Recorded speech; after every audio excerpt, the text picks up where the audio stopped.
Nah, oke. Jadi kenapa sih orang Jepang tuh sering membungkuk gitu ya? Kita lihat orang Jepang tuh kayak gini-gini gitu. Tuh ini, ohayou gozaimasu gitu. Ya, sebenarnya mereka tuh mempunyai tradisi yang sudah lama dipertahankan gitu ya. Alasan utamanya tuh ya karena rasa hormat, kesopanan dan menghindari konflik gitu ya. Terus alasan budayanya tuh emang pengaruh Shintoisme. Membungkuk emang merupakan cara menghormati dewa-dewa gitu. Terus tradisi samurainya juga. Membungkuk merupakan bagian dari tradisi samurai menunjukkan kesetiaan gitu ya dan merasa hormat yang tinggi gitu. Dan ada lagi kebudayaan Konfusianisme. Emang menunjukkan rasa hormat yang terhadap yang lebih tua dan berpengalaman gitu ya. Makanya suka membungkuk gini. Bukan merendahkan diri tapi lebih ke apa ya? Menunjukkan rasa hormat gitu. Nah, dari jenis-jenis membungkuk tuh ada tiga gitu ya.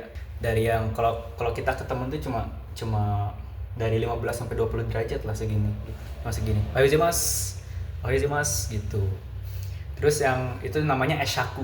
Yang tadi eshaku. Terus yang kedua ada keirei. Ini 30 sampai 40 derajatan gitu.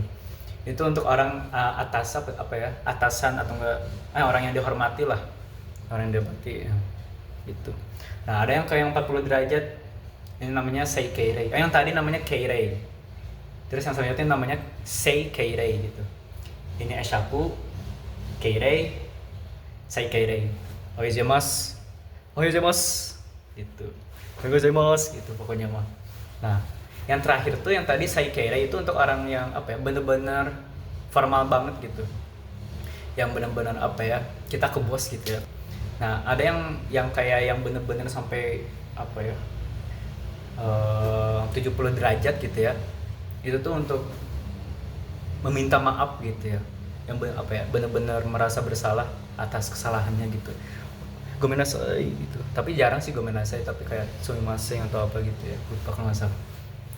Nah, dari alasan kenapa sih tradisi kesompanan membungkuk di Jepang itu benar-benar dipertahankan banget gitu ya. Kalau kita lihat dari nilai budaya yang tadi itu sangat konfusianisme gitu. Sejarah Jepang tuh memiliki apa ya? Nilai-nilai konfusianisme menekankan pentingnya kesopanan, hormat dan kesabaran gitu. Dari juga yang budaya samurai gitu ya, bener apa ya? Samurai itu emang kayak kelihatan gitu disiplinnya gitu ya.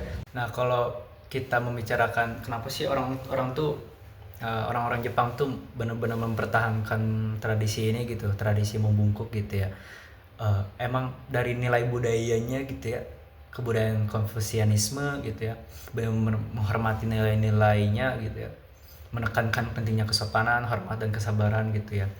Apalagi dari budayanya samurai gitu kan, gila banget gitu. Terus Shintoisme-nya juga ya berperan sangat penting gitu ya dalam bentuk kesopanan di Jepang gitu ya, menghormati alam dan leluhur gitu. Faktor sosial juga ada juga karena emang membangun keharmonisan gitu masyarakat di Jepang gitu ya. Terus respect yang lebih tua, kerjasama tim juga gitu. Terus yang dari faktor psikologisnya juga mungkin emang mengontrol emosi gitu ya, menghindari konflik yang tadi ya.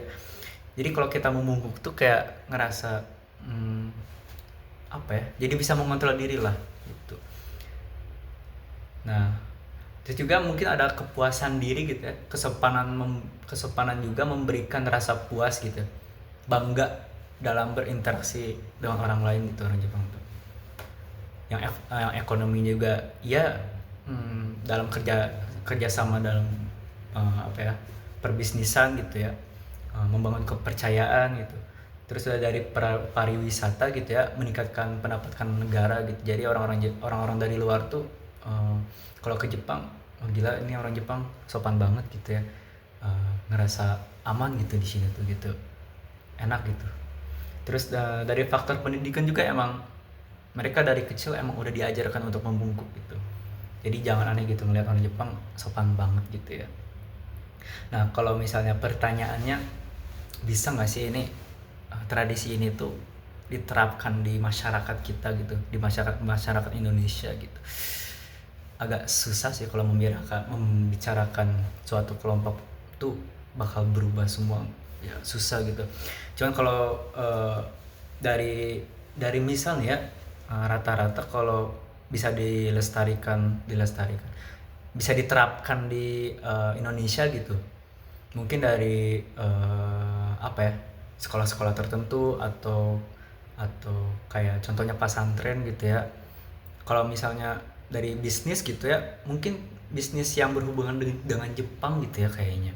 Kalau dari bisnis yang di luar itu eh, kayaknya jarang kalau emang membiasakan diri untuk membungkuk gitu ya. Ya sebenarnya bisa-bisa aja di Indonesia diterapkan gitu, tapi gak bakal semua membungkuk gitu.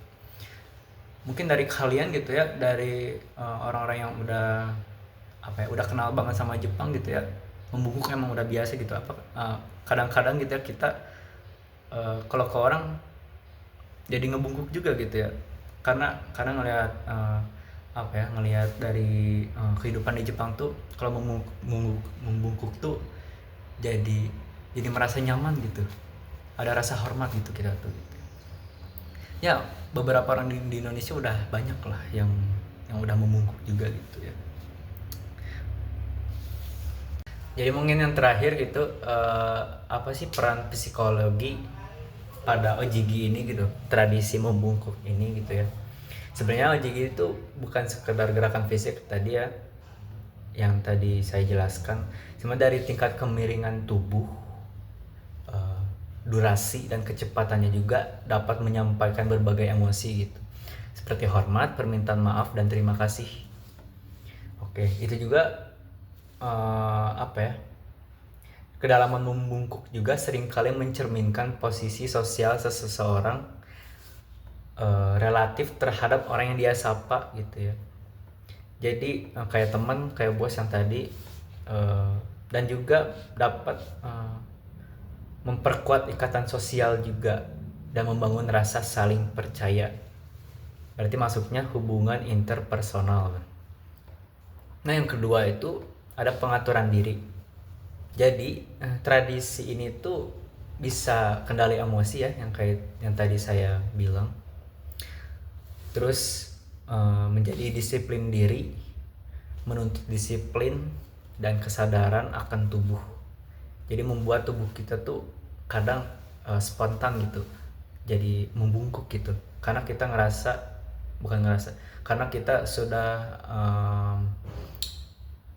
membangun nilai-nilai kesopanan yang sudah kita latih gitu ya, yang sudah kita biasakan lah contohnya. Terus pengaturan diri kan apa ya, membuat kesadaran diri lah, jadi paham gitu tentang posisi sosialnya tuh ketika berhadapan dengan seseorang. Nah ini juga jadi budaya dan identitas yang ketiga ya. Penghormatan terhadap budaya Ojigi adalah cerminan nilai-nilai budaya Jepang seperti hormat, kesopanan, dan harmoni. Identitas kolektif melalui Ojigi, individu menjadi bagian dari komunitas yang lebih besar gitu. Singkatnya, Ojigi bukan hanya sekedar kebiasaan, tetapi juga merupakan bentuk komunikasi nonverbal yang kompleks. Gerakan ini melibatkan aspek psikologis yang mendalam seperti emosi, hubungan sosial, dan identitas budaya.